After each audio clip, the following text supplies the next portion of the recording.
Бізде міне лимонды пасеттеріміз дайын. 1 сағат тұрды холодильникте. Міне. Осындай болып шықты. Керемет дәмі. Артылған мынандай лимонның сырты болмаса, осындай креманкаларға құйып қоюға болады. Ас болсын. Лимонды пасет десертін жасаймыз. Ол үшін бізге лимон керек. Бұның біз қазір 1 лимонды қолданатын боламыз. Қалған лимоннан лимонад жасап жібереміз. Ал рецептте біз 1 лимонның соғын қолданамыз. Тазалап аламыз жағын.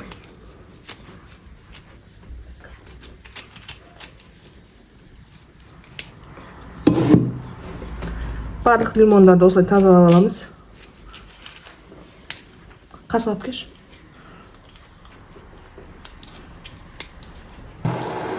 Лимонны осылай ажыратып аламыз.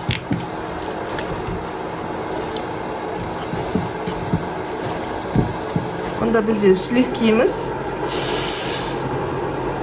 Сливкиді қайнатпаймыз. Қыздырамыз. Қантымыз. Жақсылап араластырамыз. Сливкиді қайнатпаймыз. Қазір осы ысыған кезде үстіне лимонның соғын қосатын боламыз. Бізде сливкиміз қызып бастады. Енді оттың астын өшіріп, лимонның соғымызды қосамыз. Қалауыңызша ванилин қосып жіберсеңіз болады. Енді жақсылап араластырамыз.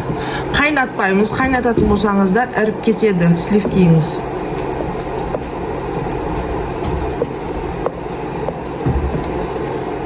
Жаңа енді біз лимон үшін босаттық қой, осылай ағартып босатамыз да.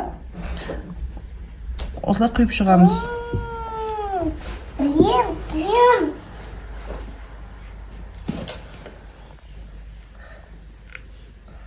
Артығы қалмайды. Қазір оны мына креманкаларға құйып тастаймыз. Мына креманкалар осыларға құйып тастаймыз. Қаласаңыз, көп жасағыңыз келсе, осы рецепті 2 рет көбейтіп жасай берсеңіздер болады. 1 сағатқа холодильникке қоямыз, суытамыз. Қалған лимонның суынан тастамаймыз.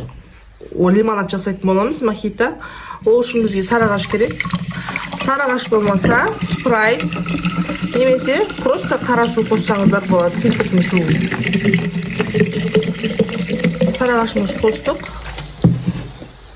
Жаңағы лимонның соғын қосамыз.